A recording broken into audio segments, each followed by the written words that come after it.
Hey guys, I'm sorry if you had checked my page before this and noticed videos and now they're gone.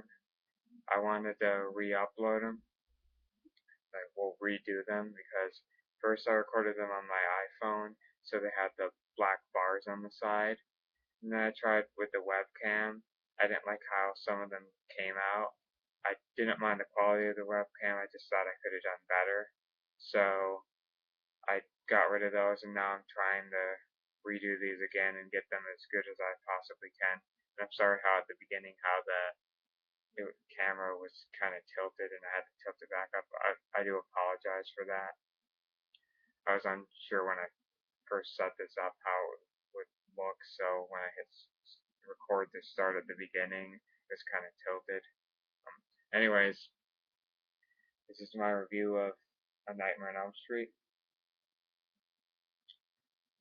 Um, As you probably all know, it's a Wes Craven film. It stars Heather Langenkamp, John Saxon, Johnny Depp in his first ever role, and Robert Englund as the now iconic Freddy Krueger. Wes Craven also wrote it, and the film is about a man who's burnt and has a razor glove who stalks teens and kills them in their dreams. That's the basic plot. And like in my previous video, the one thing I said that I absolutely love about this movie is it's atmospheric. I love the visuals. This is definitely a very visual film because it's kind of meant to look like a nightmare, and they do a good job creating very dreamlike visuals. The visuals are very eerie and creepy. Um, the sound and the score of this movie are just great. They're also very eerie and creepy. There's a lot of jolting noises, so when you watch this, you really want to have good sound because if you have good sound, it can really get you on edge. And the sound is just again, very dreamlike, very eerie and creepy. Just such an atmospheric film, something the remake kind of lacked. The remake wasn't very atmospheric at all. The film's also suspenseful, but I can't just um, praise the atmosphere enough. It's so atmospheric, and for a movie that has to do with a nightmare, it should be pretty atmospheric. I mean, when you finish watching this movie, it really does feel like one long nightmare, and that I think they did such a good job with that. So you really feel what our hero Nancy went through the whole movie, because it really does feel like a nightmare. And I'm sorry if I'm repeating. I just like I said, can't praise that enough. This is definitely one of the best of its kind. It was very unique for the time. It really took the slasher genre and flipped it on its head. Um, Freddy Krueger was such an awesome villain for a horror movie. He was definitely very different from all the previous mass slashers. You could say, well, he's burnt, so that could kind of count as a mask, but I don't really consider it like that. Um, I think him being burnt gave him kind of a unique look, even though there had been a burned killer in The Burning.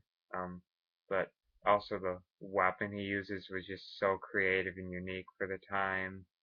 Um, the heroines weren't always running and screaming; they would actually fight back. Freddy actually could talk and had a bit of a personality, which they developed on in the sequels. He had a cool origin story.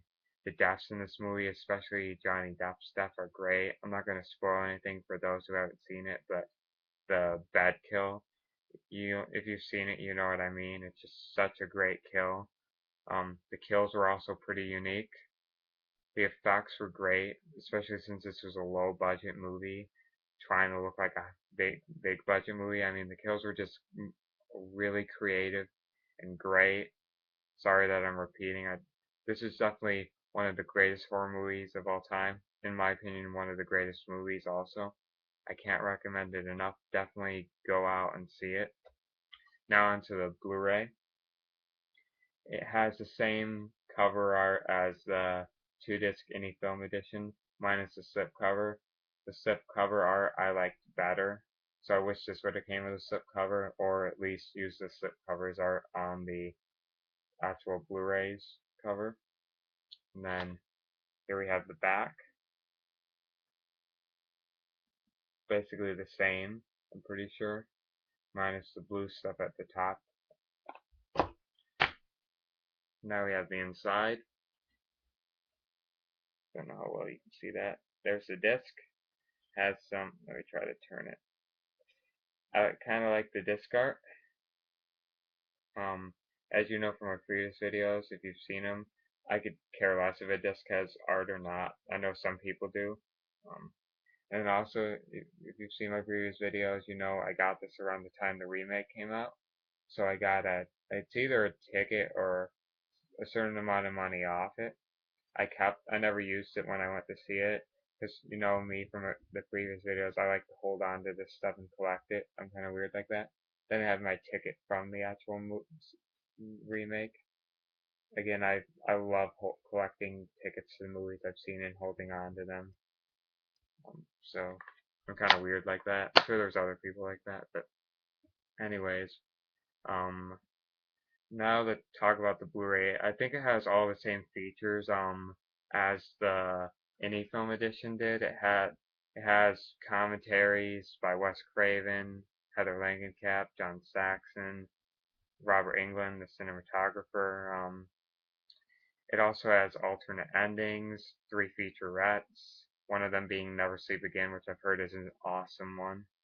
Has an interactive trivia track, and I think the only difference from the Any Film DVD is the Ready Freddy focus points, unless that has it. I had the DVD, but I gave it to my girlfriend, and I haven't used the DVD in a while, so I'm not exactly sure. But if you're upgrading mainly for features, this wouldn't be one to get. If you're upgrading for picture quality, I think the picture actually looks really good. I have a standard definition TV, but even on that you get a bit of a difference, and it actually, I think, looked better than when I watched it on DVD. I could see a difference even on my standard TV. So I definitely think the pictures are really good. It's cleaned up really well. It just looks phenomenal. And that's just on a standard definition. So in HD, it probably looks really good. There's some screenshots of the Blu-ray to give you an idea. And also from the screenshots, it just looks phenomenal. So definitely, if you want better picture quality, definitely upgrade to this. But for me, if a movie's on Blu-ray, I have to have it on Blu-ray. So even though I already had it on DVD, I had to make the upgrade, and then just gave it to the old one to my girlfriend. But if you do already have it on DVD, I would recommend an upgrade because you're getting better picture quality.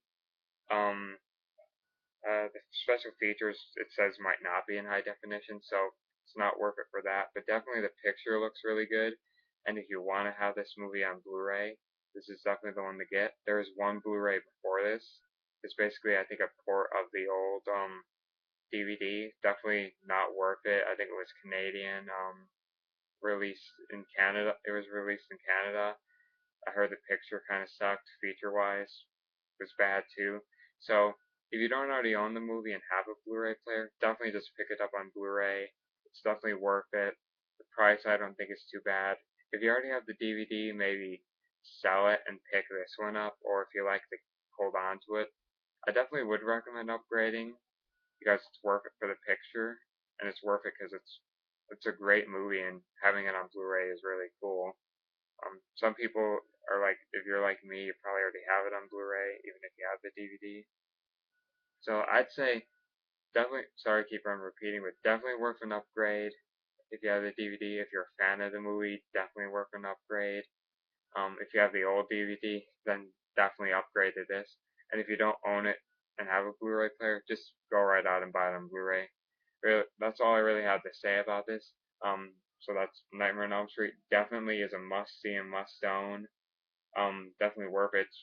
You can find it cheap on Amazon. I might post a link in the description for it. But anyways, that's all I have to say. Thanks for watching. Bye.